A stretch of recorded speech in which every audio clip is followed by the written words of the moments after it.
internet está bastante ruim hoje, né? Dormimos em dezembro, acordamos em agosto, com esse frio e essa chuva tocada a vento, né? Pode ser que trave um pouquinho aqui e não caiu nenhuma vez na internet, mas pode ser que trave, tá? Tô muito impressionada com os vídeos de vocês, não assisti todos, né? E assisti por cima, assim, alguns só para matar minha curiosidade, porque eu preciso sentar e avaliar, né? Mas vocês superaram as expectativas, né? Muito interessantes os vídeos, apesar de alguns um pouco mais envergonhados do que os outros, mas foi bem tranquilo, bem mais tranquilo do que eu imaginava. Achei que vocês iam ter alguns problemas, dificuldades e tal, mas superou minhas expectativas, né? Outra coisa que eu queria conversar com vocês agora, antes de iniciar a aula, eu estava revisando o que falta de conteúdo, né? A gente tem a previsão de sair dia 18 agora de recesso, né? E a previsão é voltar dia 4, mas pode ser que sofra alguma alteração, né? Como a Daisy retornou agora, nossa coordenadora, ela ainda está se organizando essa semana e vai me dar o retorno se a gente retorna dia 4 ou se vai ser protelado um pouco mais, né? Em função do protocolo, né? Em função da gente ter aula prática quando a gente retornar. Então, a gente vai ver essa questão mais para o final da semana, eu vou passar para vocês. Outra coisa, vocês conseguiram fazer a atividade que eu falei que eu passei sobre as higienes, vocês conseguiram se localizar bem no manual? Foi tranquilo a linguagem? Entenderam o que estava dizendo ali ou foi mais difícil do que vocês imaginavam? Quem me responde isso? Só para eu ter uma noção se eu me organizo com as atividades de uma forma que eu estou pensando ou se eu me organizo de uma outra forma. Foi tranquilo vocês fazerem a atividade que vocês tiveram que utilizar o manual?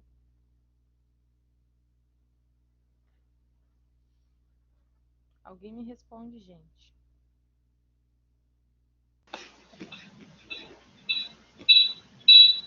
Pode falar, Rodrigo.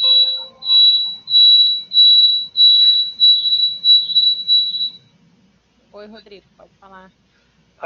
Tu diz a atividade aquela da Do texto, apostila. isso. Eu assim, ó, eu não fiz ainda. Eu ia Hum, fazer, eu ia fazer hoje de tarde. Só tá. que eu tô achando assim, tipo, meio complicado de fazer ela, porque não tem como tu enxugar ali, não tem como tu tirar alguma coisa daquele conteúdo, assim, para tu, tipo, fazer um resumo, Sim. ou fazer um mapa mental. Se tu for fazer um mapa mental, vai ficar muito extenso, porque obrigatoriamente tu vai ter que dividir em três, né? A Uhum, parte, a parte da higiene bucal, a parte do banho de leite e a parte do couro cabeludo e tá. da cabeça. Aí eu achei meio complicado de fazer, até eu estava até pensando, de repente, por mais que faça pergunta, a gente faça pergunta e a gente responda, não tem como tu fugir daquele conteúdo ali, porque ele já é bem sucinto, ele já é bem resumido. Eu não sei, é um pouco a dificuldade que eu É estou um achando, não sei se. conteúdo muito simples, mas é um conteúdo complicado de explicar dessa forma que eu estou explicando para vocês. Seria um conteúdo que eu daria para vocês a parte teórica, né? Como eu dei na apostila, e a gente veria na aula prática, né? E aí sim é o passo a passo, né? Porque é assim, ó, é um conteúdo, ele não é difícil, sabe? Não, Ele, é prático. ele é prático, só que assim, para tu fazer que nem tu quer ali, que a gente faça alguma coisa para te mostrar, eu achei complicado, sabe? Porque tu vai ter quase que fazer o que já está ali. Não, tu não Sim. vai, não tem escapatória. Era isso que eu queria ver com vocês, porque então eu estava pensando fazer uma coisa. Esses conteúdos que a gente não, que é inviável eu explicar para vocês de forma online, para depois eu ter que explicar numa aula prática, quem sabe em cima desse conteúdo eu dou um questionário, vocês respondem as perguntas para destrinchar ele, né? E aí a gente depois vai fazer a prática, porque como é que eu vou explicar uma aula de banho de leito para vocês remota? Não tem como, né? Então eu acho que eu posso fazer um questionário, vocês trabalham em cima desse questionário, que aí vocês dão uma varrida no conteúdo, né? Para poder responder as questões, e conforme a gente for corrigindo as questões, eu vou explicando para vocês algumas partes referentes à dúvida, vai surgir para vocês, tá, mas e aí, como é que a gente faz para higienizar tal parte? Como é que a gente faz para trocar roupa de cama? Vocês não acham melhor, então, que eu trabalhe exercícios? Não em todos os conteúdos, É, mas... outra coisa, ali que nem tem o conteúdo e tem os vídeos, né? Ali os vídeos explica tudo certinho, não tem. É que nem tu falou, tu pega e assiste um vídeo daquele, depois faz uma aula prática, tu faz, claro, pode esquecer algum detalhe, mas facilmente tu bota a teoria na prática ali. Sim, sim. É um conteúdo difícil de eu dar agora para vocês, assim. Então, vamos fazer isso. Eu dou exercícios, vídeos de como fazer a técnica por escrito vocês já têm. E aí, quando a gente corrigir os exercícios, a gente trabalha em cima disso. Fica melhor. Ah, eu acho que vai ficar bem melhor. Tá, eu fiz uma anotação aqui do que eu vou trabalhar dessa forma, né? E alguns, claro, né? Curativos. Curativos, a técnica de curativos, eu vou mostrar um vídeo para vocês, mas os tipos de lesões eu vou dar uma aula. E assim a gente vai se organizando então, tá? Então eu vou dar exercícios para vocês hoje e os de hoje a gente vai corrigir na segunda-feira que vem, tá? Porque eu vou ter os da semana que vem e a gente vai ter que corrigir na sexta, né? Antes de terminar, antes da gente sair para o recesso. Tá? Então, os exercícios que eu der essa semana a gente vai corrigir na segunda, não na quarta. E aí eu vou dar exercícios mais segunda, terça, quarta e quinta e a gente corrige na sexta para encerrar essa primeira parte do conteúdo antes do recesso. Tá? Tá, de exercício só ficou de. Ai, até me esqueci a matéria. É de. Ah, Fugiu. socorro, CPR, né? Ah, isso tá. Primeiro socorro, PCR. Só fica para trás, então só ficou esse exercício aí. E aí eu vou dar mais uns hoje, né? E amanhã, e aí a gente corrige tudo na quarta para não perder a caminhada, tá? Tá ótimo. Deixa eu ver as perguntas do pessoal.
Oi?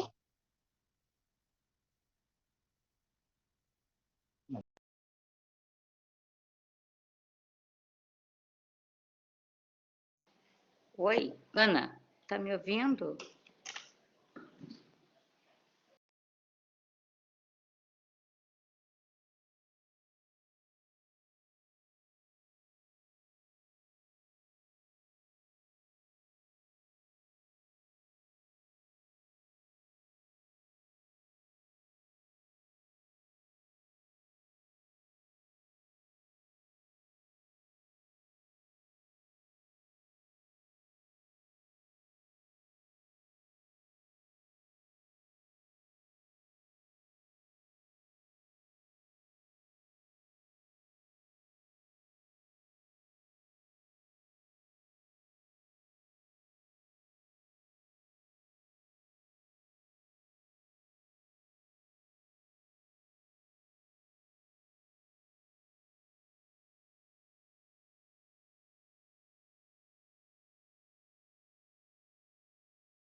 Oi, gente, voltei.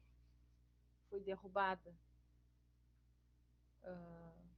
Faltou luz aqui na minha casa. Deu uma queda de luz, desligou o computador. Ainda bem que voltou. O que o pessoal estava perguntando ali, se é para cancelar a atividade e tal. Não, não é para cancelar a atividade, tá? Eu acho interessante que vocês leiam e copiem partes que vocês acharem importante, ou então façam um questionário de vocês, não sei, alguma coisa assim. Eu vou dar uma atividade em cima disso também, tá? Mas eu não vou cancelar a atividade porque tem gente que já fez, né? Não vou cancelar a atividade mesmo. Mas o que que eu vou fazer? Eu vou dar um questionário para vocês em cima disso hoje. Vocês vão responder esse questionário e quem sabe com isso vocês consigam ampliar o pensamento de vocês para fazer um resumo, um esquema, alguma coisa assim, tá?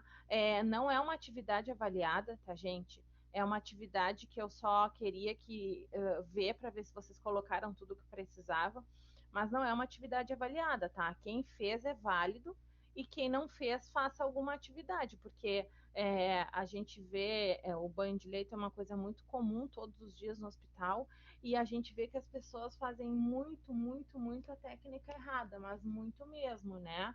De não ter ordem de higienizar, não trocar a água, não fazer higiene oral nos pacientes. Os pacientes às vezes ficam internados um mês sem fazer higiene oral, chega a ficar encrostado o alimento no céu da boca, nos cantos da gengiva. Então é uma técnica muito importante. Quem sabe vocês, ao invés de se basearem no que. Exato, jogar roupa de cama no chão é o básico, né? Quem sabe vocês se baseiam nos vídeos, né? Para fazer, pode fazer um texto. O banho de leito é uma técnica que deve ser realizada nos pacientes acamados. Deve contemplar a higiene do couro cabeludo, da face, do corpo, da genitália e a higiene oral. Como deve ser feita? Deve ser feita compreendendo o sentido céfalo-caudal, que é da cabeça para os pés, né? Deixando por último a parte íntima do paciente. A higiene oral é importante fazer e tal. Podem fazer um texto também, em forma de resumo. Não precisa colocar o passo a passo ali de como tem que fazer, entendeu? Eu vou pedir o passo a passo para vocês nas questões. Então, vocês podem fazer o que vocês entenderam, gente. Não precisa fazer tal e qual. Se vocês viram a teoria, viram a prática no vídeo, vocês podem fazer um texto para vocês tirarem de dentro da cabeça de vocês o que foi visualizado. Não se baseiem em copiar o que tem ali, né? Tanto é que eu dou o conteúdo para vocês e dou os exercícios para que a gente não fique nessa questão do copia, né? Que é para entender, tá? Mas, de qualquer forma, eu vou dar e quarta-feira a gente corrige. Mas a parte de me mostrar não é uma parte avaliada. Não precisa, não, se acharem melhor, ficou muito longo, não vou te mandar foto. Tá, beleza, não tem problema nenhum, porque agora eu vou dar as questões para vocês, tá? Só que assim, ó, eu quero que vocês tenham essa técnica na ponta da língua, né? Para que a gente vai executar ela no laboratório e que quando a gente voltar, a gente vai ter acho que 3 ou 4 semanas e já vai mudar a unidade curricular de novo. Então, vocês têm que ter isso na ponta da língua para a gente fazer as práticas, tá? Pelo menos a teoria. A prática eu não vou cobrar que vocês saiam fazendo, mas a teoria tem que estar. Então, a gente tem que ver na aula, tem que revisar em exercícios, tem que trabalhar ela no caderno. Quem sabe vocês imprimem essas folhas, colam no caderno e grifam com uma marca-texto as partes mais importantes, colocam uma anotação do lado do que vocês viram no vídeo. Enfim, formas de estudar tem várias, tá? Deixa eu colocar meu conteúdo para compartilhar de novo aqui. Então, o que, que a gente vai ver, né, a respeito dos decúbitos? O que, que são decúbitos? Decúbitos são posições que os pacientes ficam no leito, dependendo da necessidade que eles vão ter. Por exemplo, se eles vão ficar em repouso, se eles têm que ficar numa posição para facilitar a respiração, se eles têm que ficar numa posição para fazer algum exame, se eles têm que ficar numa posição para fazer uma cirurgia, ou se eles simplesmente têm que fazer a mudança de decúbito para evitar que eles tenham úlceras por pressão na região das costas ou lateral. Então, o que, que é isso, né? São posições para realização de exames, cirurgias, conforto e tratamento. Quem executa? Nós, né? A equipe de enfermagem, o médico, se for um posicionamento cirúrgico, o fisioterapeuta e os auxiliares de enfermagem, né? O que, que a gente precisa fazer? A gente precisa saber como a gente tem que movimentar o paciente e como a gente tem que posicionar ele para determinado procedimento, né? Posiciona o paciente lá em decúbito dorsal grau 0, porque eu vou examinar o abdômen dele. A gente tem que ir lá e posicionar o paciente. Ou então o médico vai dizer para o paciente, deita de barriga para cima, né? E o paciente vai deitar. Então, a gente tem que pensar preferencialmente, né, no, no íntimo do paciente, né? A gente tem que preservar a intimidade do paciente. Então, a gente tem que deixar ele de uma forma que a privacidade dele seja respeitada. Se for uma mulher, né? Vamos fazer uma cirurgia lá no bloco, uma laparotomia exploratória, que é uma abertura do abdômen, né? No sentido vertical, para verificar alguma intercorrência que ela tem no sistema digestório, no intestino. O que, que vai ser? Vai se analisar vai se vasculhar o abdômen dessa paciente para que se descubra qual é a causa. É um tumor, tem alguma estenose, alguma coisa. E o que, que vai acontecer com essa paciente? Ela vai ter que estar nua, né? Vai estar completamente nua, sem nenhuma roupa por baixo por causa da contaminação. Quando o paciente é levado para dentro da sala de cirurgia, ele vai de camisola, né? Vai com uma roupa lá do bloco. Mas quando é deitado na mesa cirúrgica, fica sem absolutamente nada. Mas isso acontece normalmente depois que a pessoa já foi anestesiada. Então, o paciente é anestesiado e depois eles retiram os campos, cobertor e etc.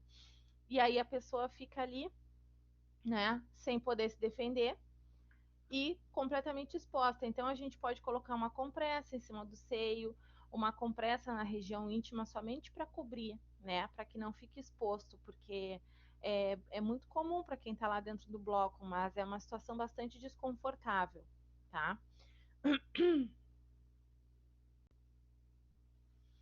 Então, as posições. Essa posição, né? Posição dorsal. que é o decúbito dorsal, que é o que eu estava falando para vocês. Se for uma mulher, vai ficar com os seios e a genitália exposta, né?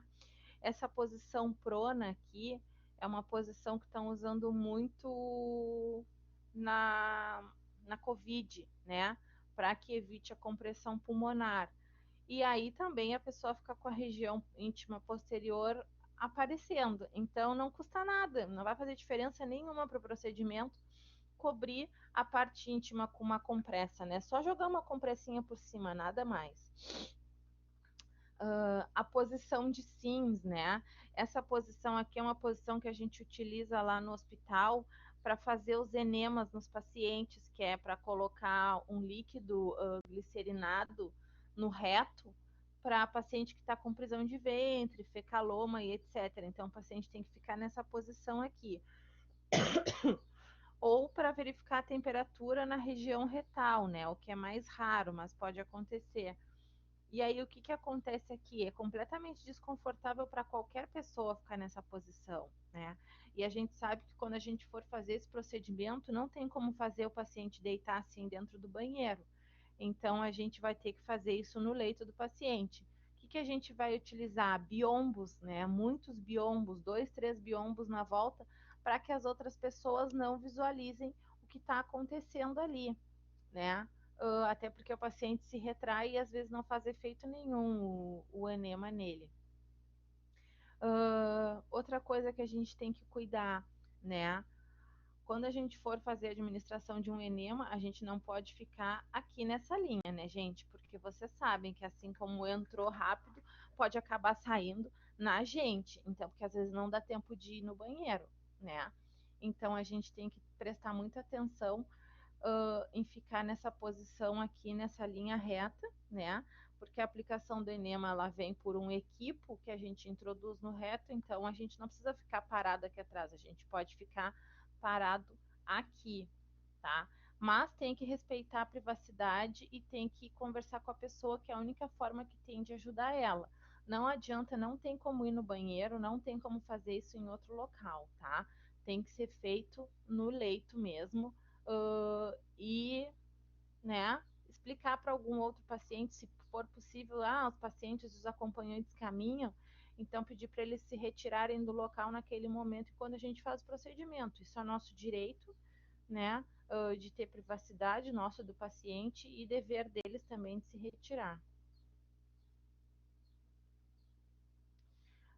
Essa posição lateral, né, decúbito lateral, aí a gente tem o decúbito lateral direito e esquerdo. Então, para fazer exame da coluna, broncoaspiração, convulsão, né, que a gente lateraliza para o paciente não broncoaspirar a saliva, e a gente deixa eles nessa posição aqui também quando a gente faz a mudança de decúbito, né? Tem nesses conteúdos que a gente vai ver a prevenção de úlceras por pressão, então a mudança de decúbito, ela faz parte ela utiliza essas posições, né? Então eu deixo meu paciente em decúbito dorsal, que é com as costas na cama, né? Decúbito lateral direito e decúbito lateral esquerdo, e dependendo da condição do paciente, eu consigo deixar ele pronado, mas normalmente pacientes conscientes, eles não gostam de ficar pronados, somente paciente sedado, né? Mas a gente a gente vai fazer essa mudança de decúbito para evitar úlcera por pressão de 2 em 2 horas, porque se eu deixar meu paciente por mais de 2 horas nessa posição, ele tem risco de fazer úlcera por pressão aqui no ossinho do calcanhar, aqui na lateral do joelho, aqui no trocânter femoral, no encaixe, né? Vai fazer no cotovelo, vai fazer no ombro, vai fazer na orelha, né? Se eu deixar ele sempre nessa posição aqui, e é a mesma coisa por outro lado.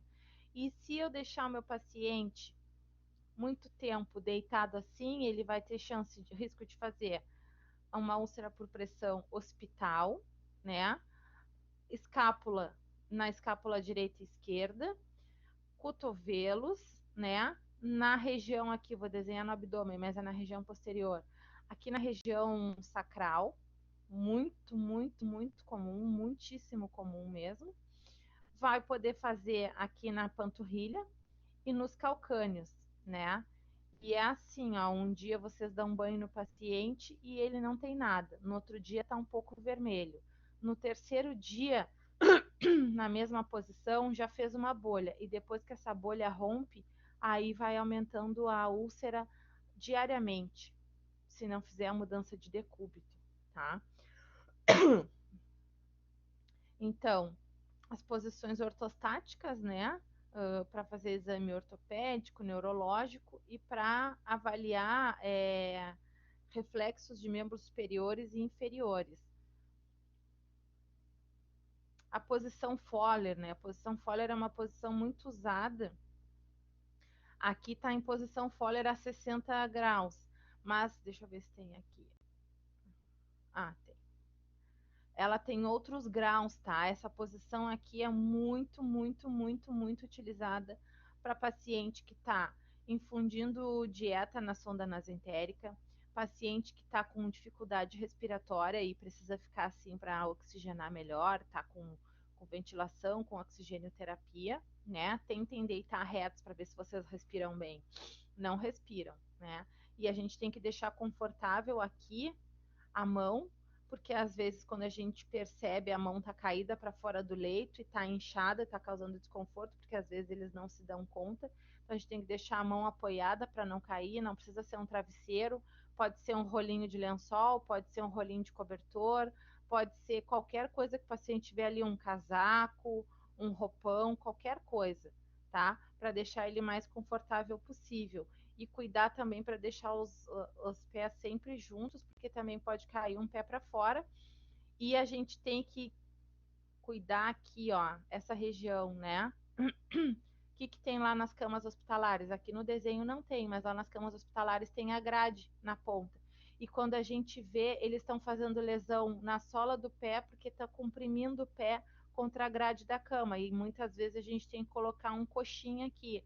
Um coxinho pode ser uma almofadinha de gel, que às vezes tem no hospital, pode ser uma luva cheia de ar, né? Mas não estourando, uma luva fofinha com ar que a gente pode colocar embaixo dos calcanhares ou aqui na grade para não fazer a pressão, né?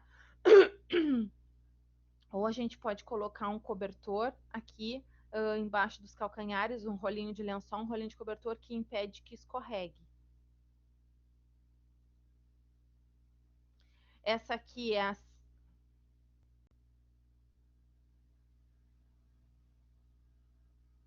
que foi aqui?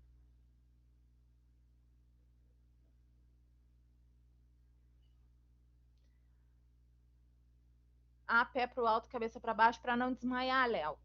É para não desmaiar, porque normalmente é tirado 450, 500 ml de sangue numa doação e às vezes as pessoas quando levantam elas fazem hipotensão postural por falta de sangue, né? Tá muito tempo sem se alimentar também e perdeu sangue, então eles deixam nessa posição. Pode ser que ele tenha ficado um pouco pálido durante a punção ou durante o processo e eles já fazem preventivamente dessa forma para ninguém cair ou desmaiar durante a doação. Então é isso. Ficou nervoso e eles já fazem, porque senão desmaia mesmo e às vezes cai e perde o acesso, é um acesso muito calibroso, acaba perdendo sangue, faz hematoma, enfim. E aí eles já fazem preventivamente. Essa posição semifoller aqui, né? É uma posição que causa um conforto, né? Para o paciente que está em procedimento de ventilação, né? Ou que está tendo algum tipo de secreção, algum paciente que broncoaspirou ou que até tentou suicídio, né? Ingerindo comprimidos e tal, e o paciente fica nessa posição para não acabar agravando o quadro, né? Para ficar mais confortável para ventilar. E se ele tiver com sonda para drenar, vai estar com uma sonda nasogástrica para drenar conteúdo gástrico, né? Vai estar com uma sonda e vai estar com um frasco coletor aqui. Então eles ficam nessa posição para a ação da gravidade ajudar a tirar de dentro do estômago e coletar nesse frasco o que não é para estar ali, né? Então, eles ficam nessa posição. Essa posição é muito utilizada, tem pacientes que dormem assim, né? E é obrigatório o paciente que está fazendo infusão de dieta por sonda nasoentérica que ele fique, no mínimo, em posição semi-Foley, tá? A 45 graus, a 30 graus já é arriscado, mas 45 graus a 60 é o ideal. A posição, então, a litotômica, né, é uma posição ginecológica, onde as mulheres ficam nessa posição para ter o parto, ao contrário do que muitos filmes mostram, que a mulher fica com o pé na perneira aqui, não é o correto, tá? Porque a mulher ficando com o pé na perneira, ela acaba se empurrando para cima e não é essa a intenção. A intenção é que ela fique exatamente com o quadril onde está, aqui alinhado com a ponta, porque se for numa situação de parto, vai empurrar, vai acabar comprimindo a cabeça do bebê, né? Porque vai ter um fechamento do quadril, então tem que ficar com a perna aqui mesmo dobrada e se segurar nesses ferros aqui para fazer a força para baixo para empurrar o bebê, tá? Então esse exame é para fazer, essa posição é para fazer exame ginecológico, para fazer parto, para examinar o períneo, que é a região entre a genitália masculina e feminina e o ânus, né? O que separa ali. Às vezes, paciente com hemorroidas, né? Fica nessa posição para ser examinado ou nessa posição para ser operado, mas pode ser que fique em uma outra posição, né? Que a gente vai ver mais adiante, para que faça a cirurgia de hemorroidas, mas essa posição aqui é uma posição não só usada para mulher, é usada para mulher e para homem também. Essa aqui que coloca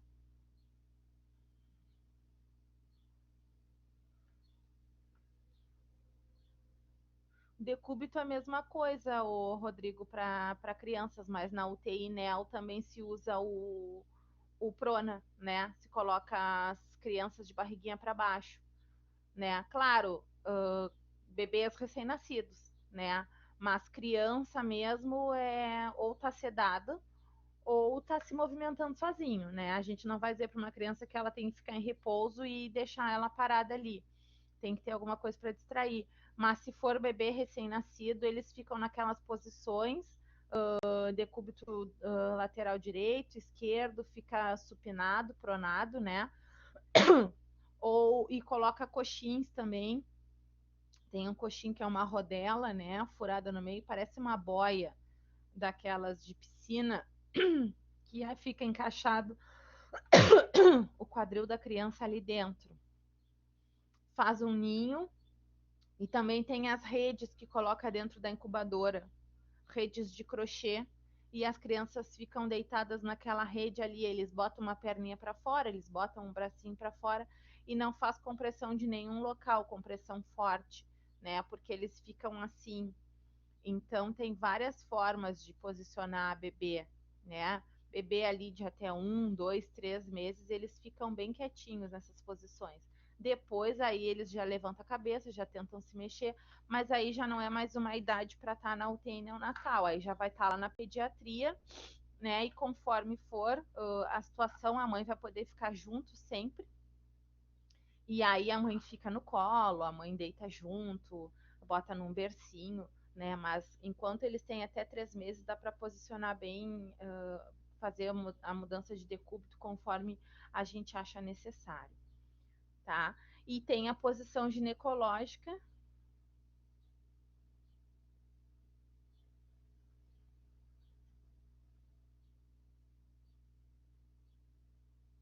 Ah, acontece essa falta de noção aí, Léo. É complicado, né? Muito complicado. E aqui é a posição que eu tinha falado para vocês, né? Que apesar de se citar que pode ser feito para parto, não é recomendada porque a mulher vai empurrar aqui e vai estreitar o espaço do quadril, né? Mas é para fazer coleta de exame citopatológico, fazer análise útero, do colo do útero, né? E para fazer sondagem, é o ideal que a mulher fique com a perna bem para cima mesmo, nessa posição, coloque o pé na perneira, para a gente conseguir visualizar bem a uretra, tá? E essa posição aqui, né, a Kraske ou canivete, que é utilizada para fazer cirurgias na coluna ou no reto, né? Que aí vai ser a posição de fazer alguma sutura de alguma fístula no reto, fazer cirurgia de hemorroidas, né, crioterapia ou fazer estrangulamento, fazer remoção de hemorroidas. É nessa posição aqui que permite que o médico visualize bem a região, né? É uma posição bastante desconfortável, mas a gente tem que pedir para o paciente ficar nessa posição antes de sedar ele, porque não tem como...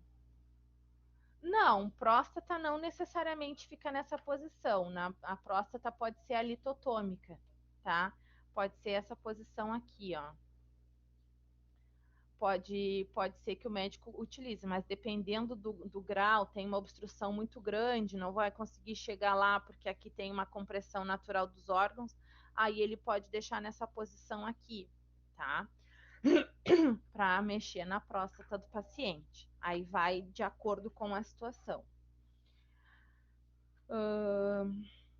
E aí o médico vai conseguir visualizar, vai colocar um espéculo, né? E vai conseguir, às vezes, a gente sabe, né, que é a realidade. Muitas pessoas chegam no hospital com corpos estranhos, com objetos estranhos no reto, né? E tem que deixar nessa posição para o médico conseguir colocar aquele espéculo, que é o mesmo que se usa para fazer exame de câncer de colo de útero nas mulheres, para conseguir fazer uma abertura do esfíncter e conseguir pescar esse objeto que entra e fica com pressão interna, e aí só removendo mesmo, se for o caso de conseguir remover por via baixa, senão tem que abrir o abdômen, abrir o intestino, né, fazer uma cirurgia, uma laparotomia e remover pelo abdômen, né? É muito comum, gente, tá? Muito comum mesmo. As minhas alunas da última turma, elas entraram numa sala de cirurgia e estava um paciente nessa posição aqui para fazer a correção de uma fístula que ele tinha no ânus. Eu não sei porquê, se foi natural ou se foi causada. E aí um residente entrou na sala e disse: "Olha, que bundinha bonitinha", né? Um comentário que não se faz. O paciente estava sedado, mas é uma falta de respeito, né? Fazer esse tipo de comentário, porque ninguém está ali para analisar o aspecto externo do paciente, mas sim para fazer uma correção cirúrgica, e é bastante desconfortável para qualquer pessoa ficar nessa posição, tá? Essa posição aqui, a próxima, Trendelenburg, né? Um nome bastante complicado, que é a posição que o marido da Léo ficou para evitar a hipotensão, né? Os estados de choque, porque a gente precisa que o sangue circule aqui, né? Num estado de choque, a gente precisa que ele se mantenha aqui nos órgãos vitais, se não for um choque cardiogênico, se for um choque hipovolêmico, por exemplo, por pouco volume de sangue. Cirurgia de órgãos pélvicos, algumas situações. Algumas situações de cirurgia de órgãos pélvicos, né? E a laparotomia, dependendo do que for investigar também, porque daí faz um deslocamento dos órgãos para a região do tórax e consegue visualizar melhor ali. Por exemplo, fazer uma cirurgia a nível de útero, né? Para ver a cavidade inferior do abdômen, é bastante viável deixar nessa posição. E a Trendelenburg invertida, né?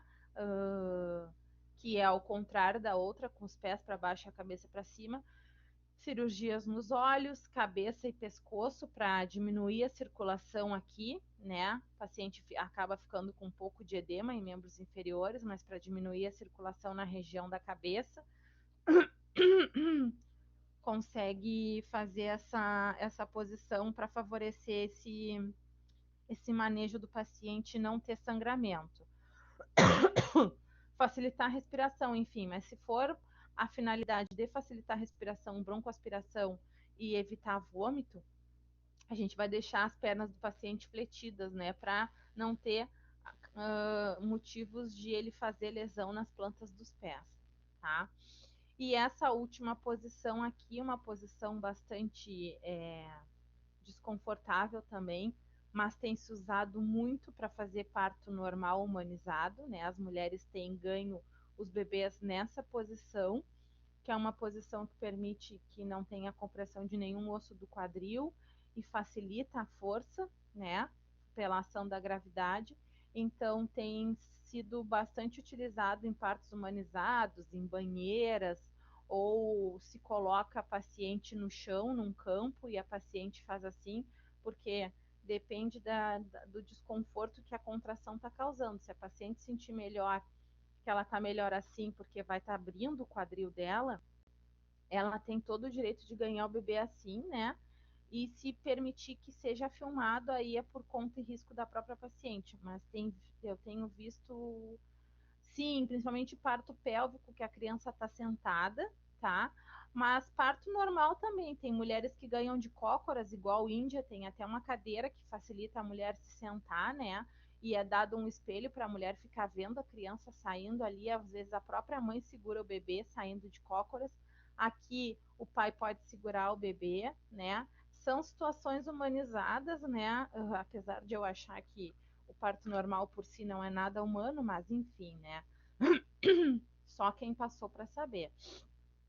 Então, então pode ser deixado a mulher dessa posição ou fazer algum exame, né, médico, paciente reclamando que está tendo muito sangramento ao evacuar. E aí o médico vai pedir para fazer um exame retal, né, para ver se há alguma lesão ou hemorroidas na parte interna para examinar. Então é uma posição bastante desconfortável para o paciente, mas para fins de resolução de problemas é o ideal.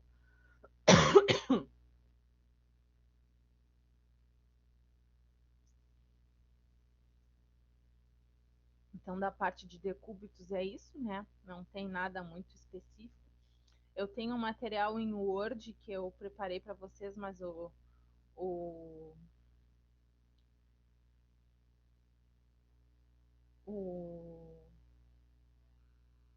a plataforma não permite eu compartilhar esse tipo de arquivo.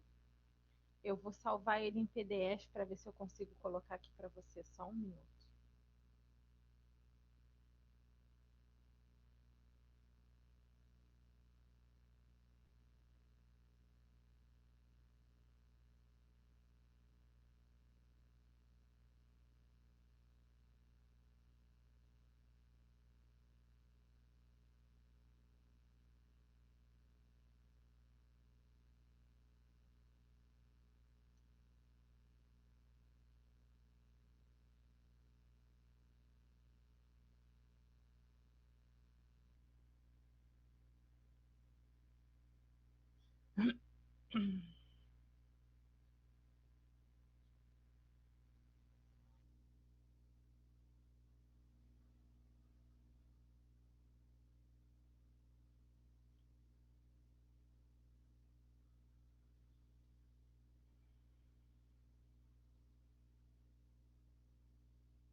Consegui.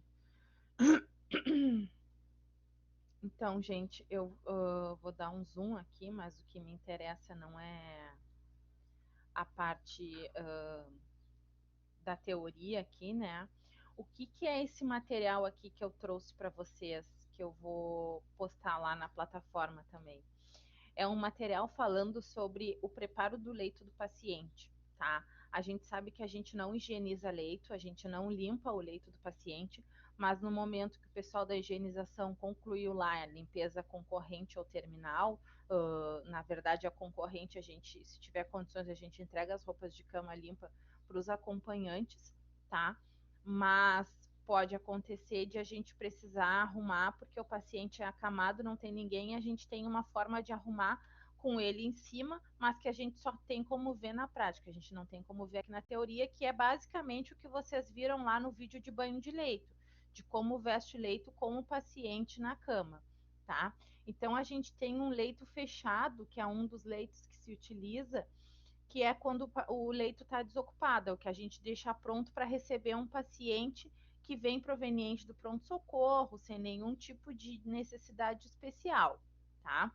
E aí tem aqui todo o material que a gente precisa e toda a execução da técnica que eu vou cobrar de vocês em forma de exercícios, tá? Mas é como se a gente fosse arrumar a cama da gente quando a gente acorda de manhã para poder deitar à noite. Que é esse leito aqui, bonitinho, arrumadinho, né? Que, claro, é um pouco diferente da nossa realidade, porque a gente não tem essas roupas de cama dessa qualidade, mas enfim, né? A gente tem como deixar com travesseiro, lençol, e se for inverno, já deixa um cobertor.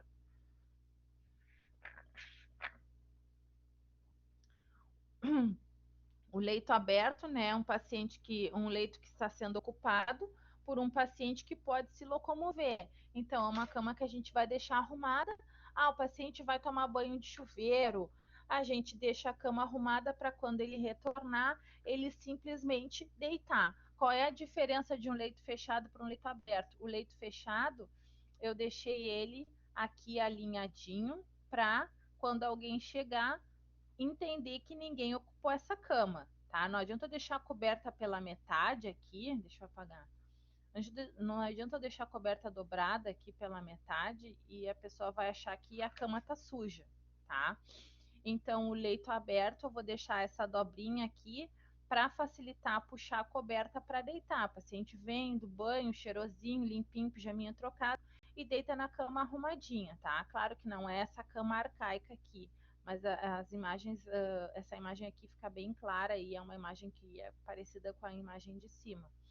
Então, a gente vai deixar, né, e vai deixar numa posição confortável, né? Essa posição aqui é a posição de 45 graus, semi-Foller, né?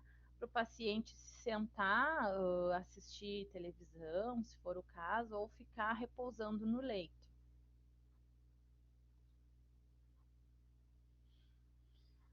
Tem o leito de operado, né? Que é um leito bem diferente de se arrumar. A gente vai fazer toda a posição, né? Isso aqui que tá aqui, vocês percebem que aqui é uma roupa de cama e aqui é uma outra que visivelmente é bem mais reforçada, né? Isso aqui é o lençol móvel. É o lençol que a gente vai tirar essa bordinha aqui de baixo, tá muito arriscado. A gente vai tirar essa borda aqui de baixo e vai pegar bem junto da mão, assim, ó, para movimentar o paciente para cima, para baixo, virar ele para lá, né? A gente faz isso aqui e vira ele para o lado de lá e do lado de lá da mesma forma. É um paciente operado que vai ter dificuldade de se movimentar, então a gente, sempre que for um paciente acamado, tem que ter lençol móvel, que é o que nos facilita muito ergonomicamente, porque é difícil tu movimentar um paciente pegando ele por debaixo do braço e pela perna, mas se a gente utilizar esse lençol móvel, facilita muito a movimentação do paciente, tanto é que o nome é lençol móvel, ele é um lençol curto que ele pega do meio da ponta aqui da escápula até o quadril, né? Não adianta ser um lençol curto que vai pegar só a lombar, tem que ser um lençol que eu consiga carregar o paciente para cima e para baixo, então tem que ser um lençol que tenha mais ou menos 1 metro, né, e que ele seja um lençol bastante reforçado. às vezes a gente vai utilizar e ele se rasga, né? Porque as roupas de cama, elas são lavadas todos os dias e muitas vezes mais de uma vez ao dia. Então o tecido acaba puindo muito rápido. E a cama de operado é o quê? Eu vou estender toda essa cama, mas eu vou deixar a coberta toda dobrada num canto, porque eu vou colocar o meu paciente na cama e depois eu vou vir desenrolando a coberta em cima dele. Isso é uma cama que se usa muito lá no bloco. Todas as camas que ficam nos corredores das salas cirúrgicas, né? Que a gente tem lá no centro do bloco, não sei se alguém conhece, lá no meio entre as salas, a gente tem as salas e tem um espaço de circulação onde ficam as macas ali prontas. Então elas sempre ficam arrumadas dessa forma, com lençol móvel, sem travesseiro. Vocês conseguem perceber aqui que não tem travesseiro, né? Então, é um leito de paciente pós-RAC, provavelmente, não pós-anestesia geral, pós-RAC, tá? Pós-anestesia RAC, que tem que ficar em decúbito dorsal grau 0. E aí, a gente deita o paciente por esse lado aqui da cama e vem desenrolando essa coberta por cima dele, sem movimentar ele depois disso. Se for uma cirurgia de uma prótese de fêmur, uma prótese de joelho ou uma colocação de haste fixador, a gente não tem como movimentar esse paciente depois que a gente bota ele no leito, porque a gente pode acabar deslocando toda a cirurgia dele. Aí ele vai ter que entrar para a sala de cirurgia de novo.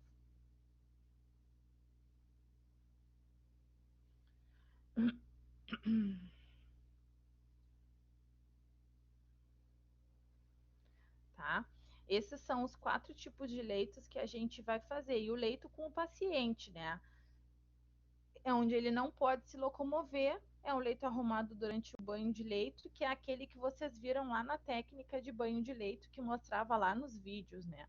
Eu tentei colocar os vídeos mais esclarecedores que eu encontrei, mais tranquilos, para vocês visualizarem a técnica na cabeça de vocês. Vocês entenderam a parte de colocação da roupa de cama lá no banho de leito?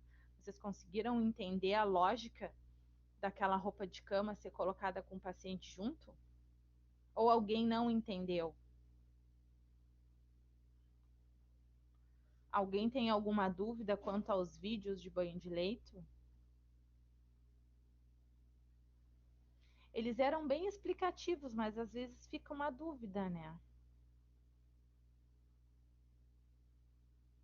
Só uma coisa que a gente tem que ter cuidado quando faz essa troca de roupa de cama lá no banho é que a gente tem que deixar o colchão bem sequinho, né, gente?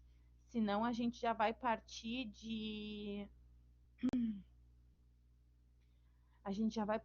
da arrumação da cama com o lençol molhado, e o lençol molhado ele favorece o surgimento de úlceras por pressão. A Léo já fez bastante, então é uma situação bastante simples, né? E nos justifica o colchão dos pacientes terem a napa, né? Para que a gente consiga higienizar bastante. Gente, as aulas a partir de agora eu vou dar vários conteúdos na mesma aula, tá? Porque eles são conteúdos bem simples, bem resumidos, e depois a gente vai trabalhar em cima de vídeos também. Então eu tinha separado para a gente ver hoje os decúbitos, né? A arrumação dos leitos e deixa eu ver qual é o outro que eu tinha deixado separado aqui.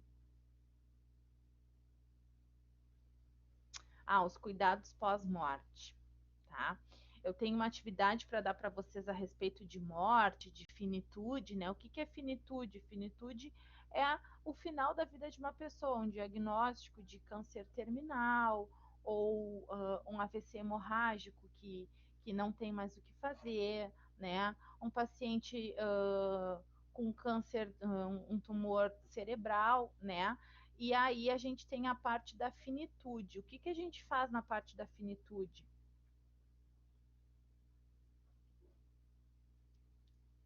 A gente, infelizmente, só pode dar para o paciente qualidade de morte, tá? A gente não tem mais como dar qualidade de vida nenhuma para esse paciente que está no processo de morrer. Deixa eu ir compartilhando o arquivo aqui com vocês para a gente não perder tempo.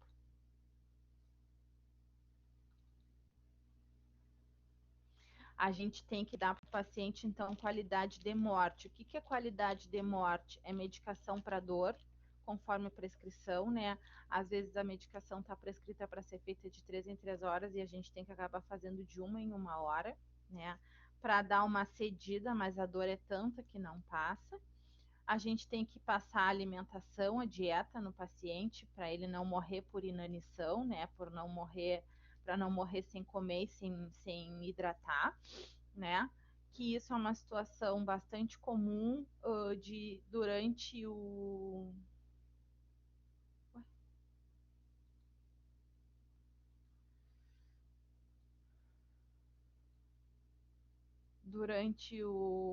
momento que a gente está fazendo as medidas de conforto nesse paciente, a gente tem que parar de passar dieta, porque começa a dieta a voltar, né? Então, ou o paciente tem muita diarreia, ou ele começa a ter vômito, né? Que é sinal que ele está entrando em processo de morte. Não, Léo, a gente não tem autonomia para mudar o horário da prescrição, tá? Mas a gente pode comunicar ao médico, né? Ou falar com a enfermeira e a enfermeira comunicar ao médico se a gente pode adiantar uma medicação. Por exemplo, o paciente tem morfina ao meio-dia, mas ele está com muita dor. Então, eu vou dar a morfina agora, mas o que os médicos deixam prescrito? Morfina de 3 em 3 horas e, se necessário, intercalar com um tramal, né? Um tramadol ou uma dolantina. E aí a gente pode, a morfina de 3 em 3 horas. Então, eu dei às 9, morfina. Às 10h30, o paciente estava com dor. Eu posso fazer um tramadol, posso fazer uma dolantina. E ao meio-dia eu faço outra morfina também. A gente tem o se necessário, né? E o se necessário é conforme a necessidade mesmo. Só que tem que ir aprazando na prescrição conforme tu faz. Porque o se necessário não vem aprazado. Mas tu vai descrevendo os horários que tu administrou. Se necessário, se náuseas e vômitos, né? Plasil ou Dramin. Aí tu vai colocar lá, tá lá sem horário, tu vai colocar que tu administrou às 11 horas e vai anotar na tua evolução, que às 11 horas o paciente apresentou náuseas e vômitos e foi administrado o Plasil conforme o item tal da prescrição médica. Aí tu tá legalmente amparado para tudo isso, tá? Agora, por exemplo, uma medicação tem uma morfina ao meio-dia e tu adiantou essa morfina para as 10 e o paciente te pediu às 11 de novo e tu fez outra, aí não, aí tu tá fazendo uma prescrição que tu não pode. Mas se necessário ou o contato, daqui a pouco ele vai te pedir para passar morfina em bomba de infusão. Ao invés de ficar administrando ela subcutânea ou endovenosa, ele vai te pedir para colocar uma diluição numa bomba de infusão contínua no paciente, né? Mas isso é assim, ó, aos 45 do segundo tempo na prorrogação já. O paciente já está perdendo funções vitais, que é o caso do vômito ou da diarreia, né? Que o organismo já está perdendo suas funções, ele não está mais conseguindo trabalhar aquele alimento. Então é sinal que a gente tem que parar, tá? Se é sinal que a gente tem que parar, a gente não vai matar o paciente por não comer ou não beber. A gente não vai matar o paciente, a gente não está matando, a gente só está tirando porque ele pode acabar broncoaspirando e agravando mais, né, a situação.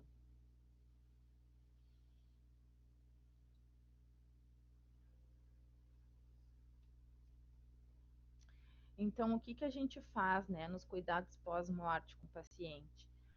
Qual é a finalidade disso? É dar todo o cuidado com aquele corpo depois que o médico constatou o óbito, tá? A gente vai fazer a remoção de todos os dispositivos, vai, se precisar, o paciente, por exemplo, essa situação que eu falei para vocês, vomitou, se evacuou, a gente vai higienizar o corpo, né? E vai permitir que esse paciente, esse corpo fique limpo para se despedir da família, tá? E aí a gente vai tamponar todos os orifícios naturais desse paciente. Boca, ouvidos, nariz, genitália, né? E o reto. Tamponar com algodão mesmo, introduzir algodão, porque o paciente depois que morre começa a perder líquidos, né? E aí começa também a ter um aspecto feio e um cheiro muito forte também. Identificar o corpo, né, gente, por favor.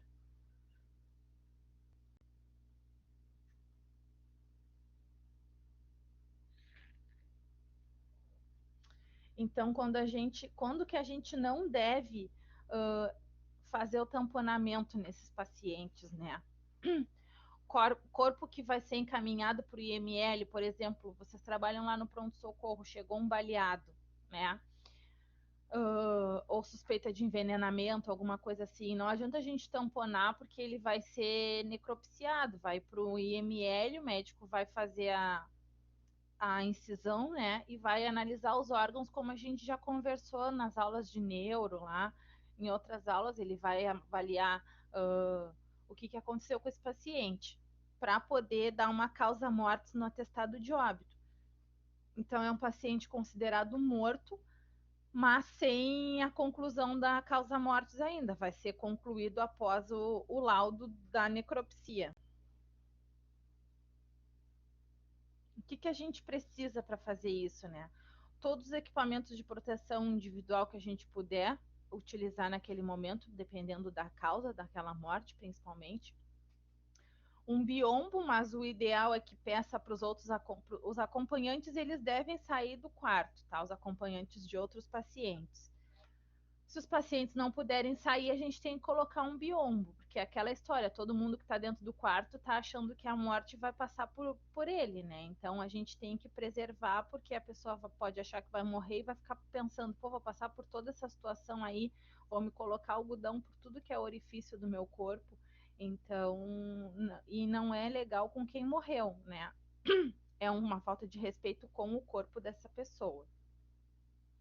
Se precisar fazer aspiração, tem que ter um sistema de aspiração montado, né? Porque às vezes o paciente começa a verter secreção do trato respiratório e aí tem que limpar, porque senão vai encharcar os algodões da aspiração na hora e a gente não vai do tamponamento. E às vezes a gente não consegue nem tamponar, dependendo da quantidade de secreção. Então a gente aspira até não ter mais, para depois a gente conseguir colocar o algodão.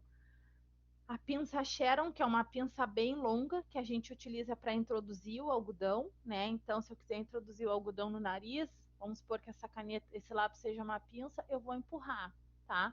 Com essa pinça aqui, é uma pinça bastante comprida e fina, mas pode ser utilizada também uma seringa de insulina, que é uma seringa bem fininha, igual um lápis, dá para fazer também, às vezes não tem essa pinça na unidade.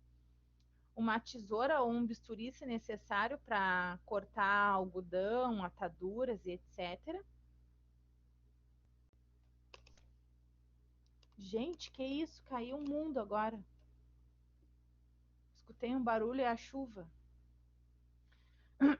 Algodão e gaze não precisa ser esterilizado, tá? Porque é para introduzir em orifícios de uma pessoa morta, então não tem nenhuma técnica estéril.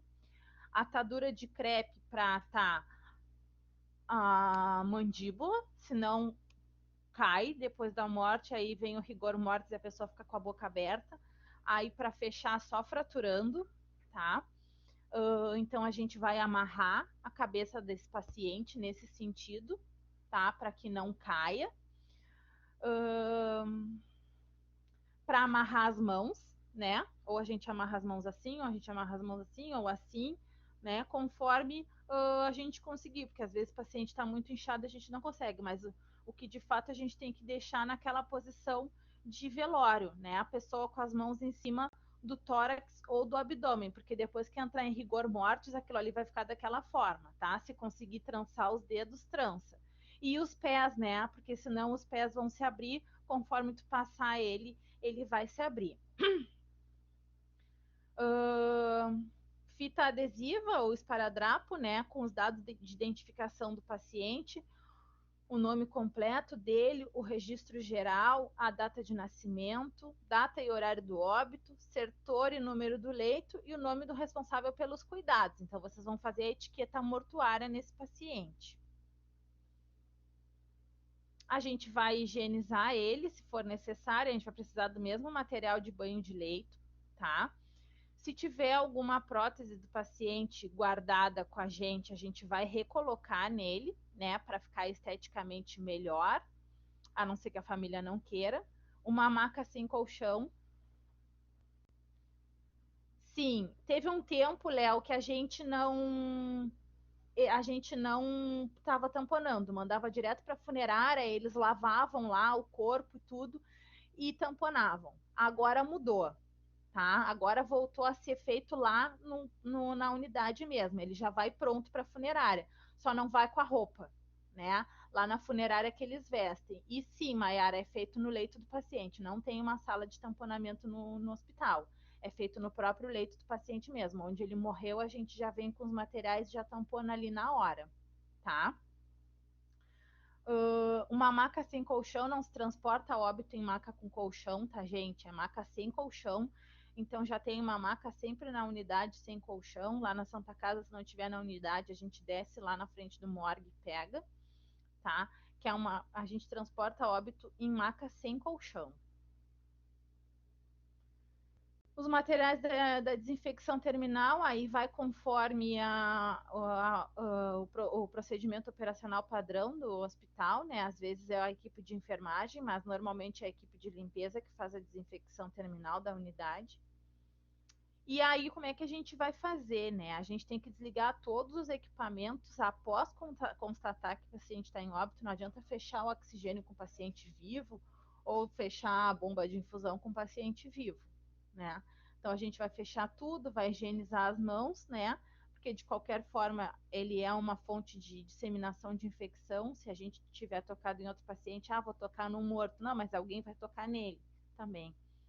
A gente vai reunir todo o material, colocar na bandeja, né? Colocar o biombo, posicionar a cama com a cabeceira levemente elevada para não refluir nada de secreção.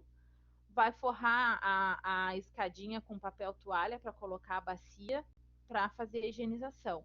Por que a gente vai desligar os equipamentos? Para liberar o corpo para a execução dos procedimentos. Então, a gente vai desconectar tudo que for fio, sonda, equipo desse paciente.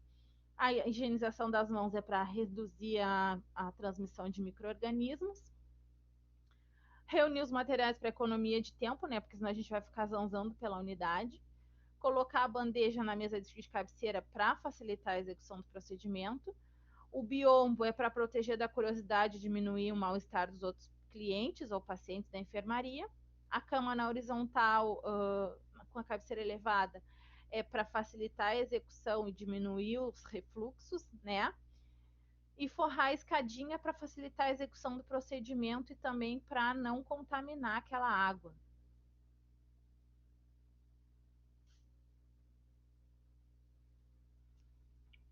Os EPIs é para se proteger, os lençóis, né, para facilitar, soltar os lençóis para facilitar a execução do procedimento, e aí a gente vai ver lá na aula prática fazer como é que faz o envelope mortuário, né, que a gente cobre o paciente, cola o lençol em cima.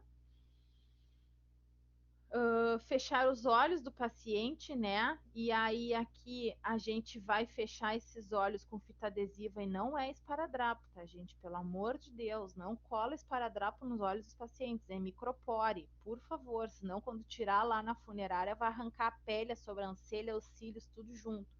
Então, ou a gente protege com uma gaze, né? E aí sim coloca um esparadrapo, dependendo da oleosidade da pele, e coloca um esparadrapo, mas a gente protege o supercílio, as sobrancelhas, né? E os cílios com gás e depois cola em cima. Então a gente vai fazer isso aqui, ó. Vai colar um micropore assim no olho do paciente, assim, ó, tá? Para que ele não abra, porque se fizer abertura ocular, ele vai ficar com os olhos abertos. E eu não sei se alguém já viu, mas é muito desconfortável um paciente morto com os olhos abertos. Tá? Parece que ele tá te olhando, mas na verdade ele não tá.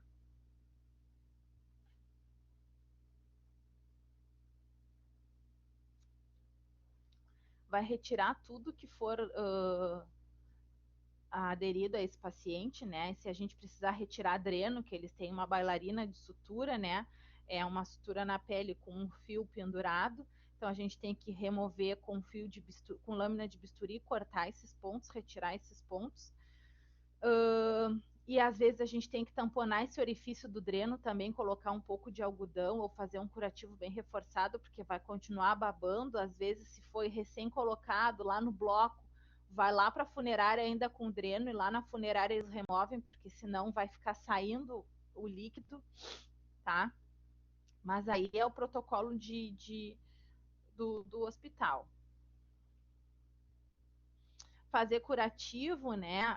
O curativo oclusivo, que a gente vai ver os tipos de curativo. Então, o que é um curativo oclusivo? É um curativo com gaze e o esparadrapo inteiro.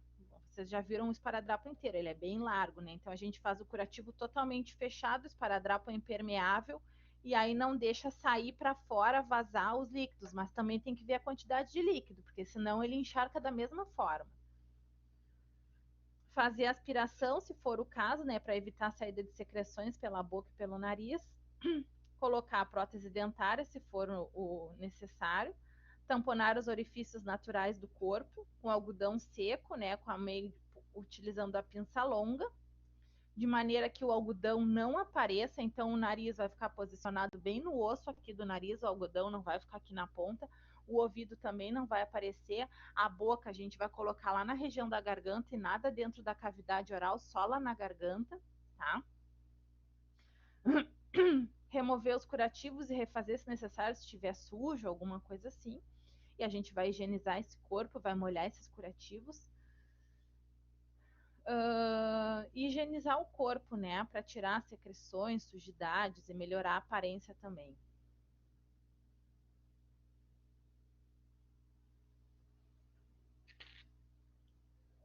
Dependendo da situação de higiene, a gente vai ter que dar um banho mesmo nesse corpo, a gente vai ter que trocar o lençol, colocar um lençol limpo para poder fazer o envelope mortuário. Sustentar a mandíbula, óbvio, já falei para vocês. Unir as mãos sobre a região epigástrica e fixá-las com atadura de crepe ou esparadrapo. Juntar os pés também e fixar. Fixar a fita adesiva com os dados de identificação na testa do paciente, né? Em posição invertida. Então, eu vou carregar essa maca assim, ó. O paciente vai estar assim, com a cabeça aqui e os pés para cá. Quem vai transportar ele tem que ler a etiqueta. Então, eu vou colocar essa etiqueta posicionada de cabeça para baixo para o paciente, de cabeça para cima para quem vai ler, tá? Por isso que é o sentido de transportar com a etiqueta ao contrário. Vai ficar de cabeça para baixo para ele, mas eu que vou ver, eu preciso que essa etiqueta esteja virada para mim. Depois disso, eu vou retirar meus EPIs, vou higienizar as minhas mãos, né? Porque foi um paciente em óbito, sabe lá a causa da morte dele, eu não posso estar. Eu sei que os micro-organismos estão vivos ainda, ele não, mas os micro-organismos sim. Vou levar o corpo para o local de destino, serviço de patologia, necropsia ou morgue, né? Eu vou comunicar que estou descendo um corpo, porque a gente não pode simplesmente deixar o corpo na porta e ir embora, tá? Vai retornar com a maca para o setor e higienizar essa maca, ou deixa, conforme o protocolo do hospital, deixa ela lá naquele local. Vai reunir os pertences do paciente, se for de responsabilidade da gente, mas aqui nos hospitais daqui fica um familiar recolhendo, ou um outro colega já recolhe, já coloca tudo num saco de lixo e entrega para o familiar, tá? E vai fazer desinfecção terminal do quarto para receber outro paciente, porque a gente sabe que é assim. Aí o paciente vai chegar e os outros vão dizer lá, né? Ah, chegasse aí, acabou de morrer um nesse leito. Já chegam dando aquela recepção, né? Aí quem interna já fica com o pé atrás. Mas a gente sabe que é assim. Nem esfria o leito, né? Já vem outro para lá. Descartar os materiais no expurgo, se eu tiver tirado dreno, curativo, catéter, sonda, tudo vai lá para o expurgo porque é um material contaminado. E vou anotar na minha evolução a data e o horário do óbito, o nome do médico que fez a constatação, né, que fez o registro para a certidão. A certidão de óbito não é feita dentro do hospital, tá, gente? É feita um documento preenchido à mão, com 3 vias, que é levado no cartório para fazer o registro do óbito e o familiar fica com um canhoto, né? Desse documento, a folha amarela. Vem uma folha amarela, uma branca e não me lembro a cor da outra, acho que é azul. E aí fica uma no hospital, uma no cartório e uma com o paciente, com o acompanhante, né? A branca normalmente é a que fica no cartório, que é a folha principal que foi preenchida. E aí a pessoa aguarda para ter uma comprovação e fica com a certidão de óbito também.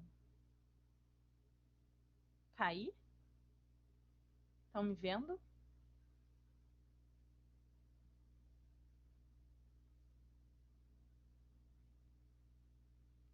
Oi?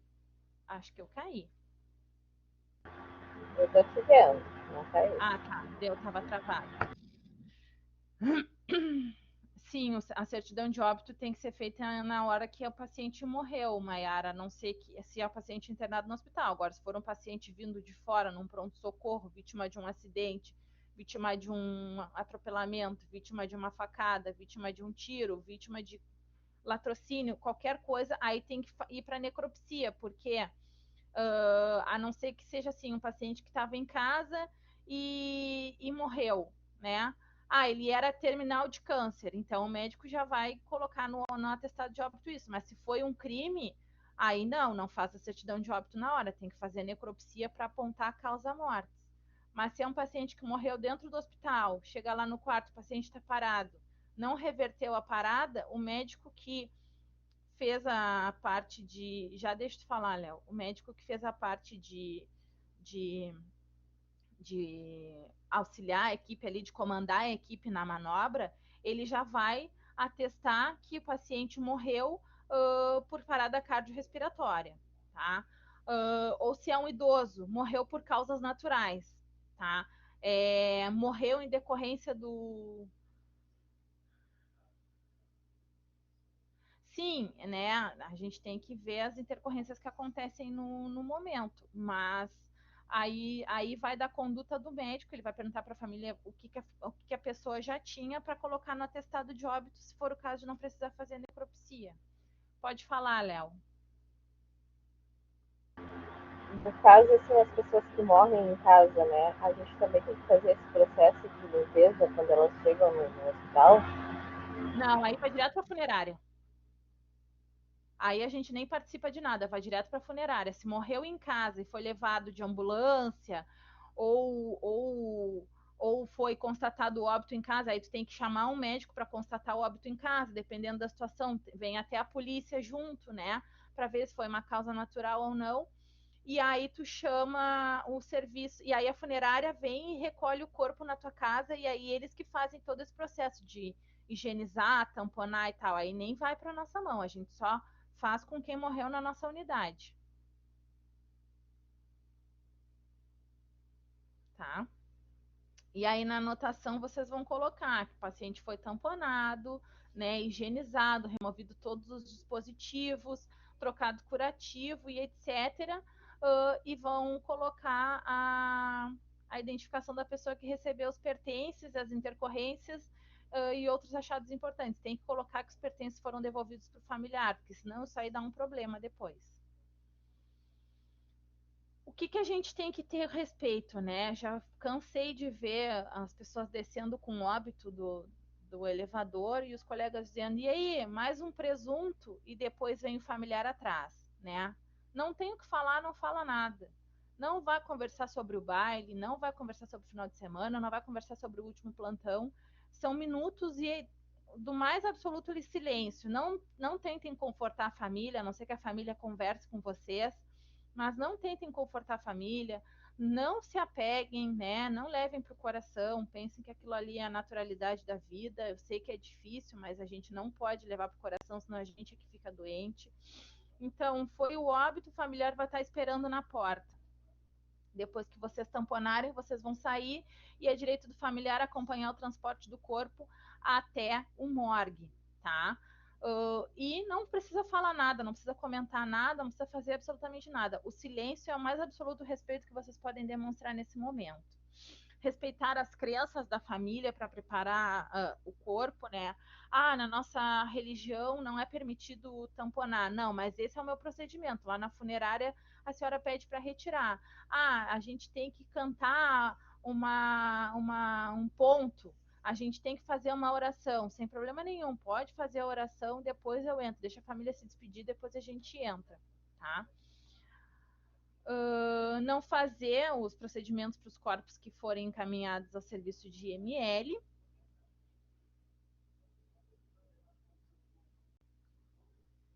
Fazer somente a identificação para largar lá no morgue, né? desprezar os materiais descartáveis utilizados nos cuidados, permitir que a família veja o corpo antes de encaminhar ao serviço de patologia. Ah, o paciente parou, o familiar foi lá, nos chamou, a gente pede para guardar do lado de fora, investiu, não teve sucesso, a gente sai, o médico comunica ao familiar que o paciente faleceu, o familiar pode entrar e se despedir, né? De preferência, a gente já coloca um biombo para os outros acompanhantes, os outros pacientes não verem, e aí a gente vai lá providenciar o nosso material enquanto eles se despedem, tá? Não precisa, não pode tocar, não pode, não, deixa abraçar, deixa beijar, deixa fazer o que for, se não for nenhuma doença infecto-contagiosa. E essa é a posição que o corpo vai ficar para a gente levar ele para o morgue, tá? E daqui a gente vai transportar ele para uma maca sem colchão, a gente não vai levar nessa cama. E a gente vai pegar esse lençol aqui de baixo e vai fechar em cima dele, tá? Vai fechar todos os orifícios aqui. Vai fechar e vai colar com uma fita todas as dobras desse lençol, fechar e vai jogar um outro lençol por cima para transportar, tá? É só isso que a gente vai fazer. Mas eu deixei essa foto aqui para vocês verem bem como é que a gente tem que fazer para levar ele, ó, os pés amarrados, os braços amarrados e o queixo também para não ficar com a boca aberta, tá, gente? O que eu vou fazer agora, então? Vou postar uns exercícios que eu já estava fazendo para vocês, vou terminar de fazer então sobre os cuidados de higienização, né, com o corpo, banho de leito. Vou postar o conteúdo dos decúbitos, vou postar o conteúdo de posicionamento e cuidados pós-morte, tá? E vou postar exercícios de tudo isso para a gente corrigir na quarta-feira. E amanhã a gente tem outra aula, tá bem? Todos concordam? Alguém tem algo que oponha quanto a isso? Porque vai ser assim, ó, 2, 3 conteúdos por aula para a gente tocar, porque é bem basicão, bem tranquilo esses conteúdos que a gente está vendo, né? Claro que eu vou botar vídeos para vocês lá junto do conteúdo para exemplificar o que eu falei, tá? Então, isso, na quarta agora. Os de hoje, sim, os que eu dei a partir de amanhã, a gente passar para a semana que vem, tá? Para segunda-feira que vem a gente corrigir. Mas vamos para a gente não ficar com muita coisa acumulada, porque a gente tem só 2 semanas aí pela frente. Tá bem? Então, até mais. E mais tarde eu posto essa gravação dessa aula e o link da aula de amanhã. Tá? Tchau.